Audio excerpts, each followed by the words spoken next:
The Arizona Cardinals running back situation is in flux, and it's a fantasy football conundrum. A bold move is about to shake up your fantasy lineup decisions.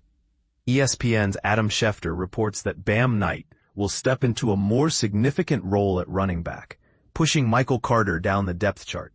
This news is a surprise to many, especially with the game against the Colts just around the corner. For fantasy managers, this is a tricky situation. Here's where it gets controversial. Should you rush to add Knight to your roster? Well, it depends on your team's needs and the risks you're willing to take.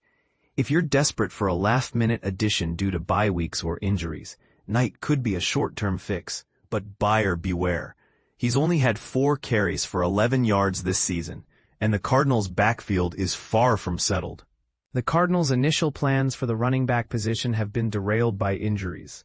James Conner, the team's primary back, is out for the season with an ankle injury, and his backup, Trey Benson, is also on injured reserve with a knee issue.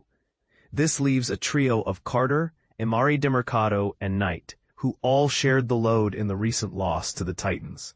Carter, the presumed starter, struggled with just 2.8 yards per carry, while Knight and Demercado had limited touches but found the end zone. Demercado's performance was overshadowed by a controversial call, as one of his touchdowns was overturned due to a fumble. This led to an altercation with head coach Jonathan Gannon, who was fined $100,000 for his actions. And this is the part most people miss.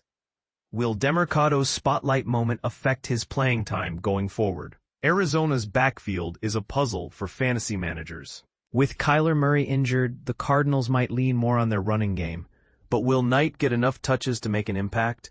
It's a risky bet, especially with Carter and Demercado still in the mix. While any starting running back is valuable this time of year, Knight's fantasy potential is questionable. The best strategy might be to stash him on your bench, waiting to see if he seizes the opportunity against the Colts and earns a more prominent role as the season continues. Keep an eye on this developing story, as it could impact your fantasy success.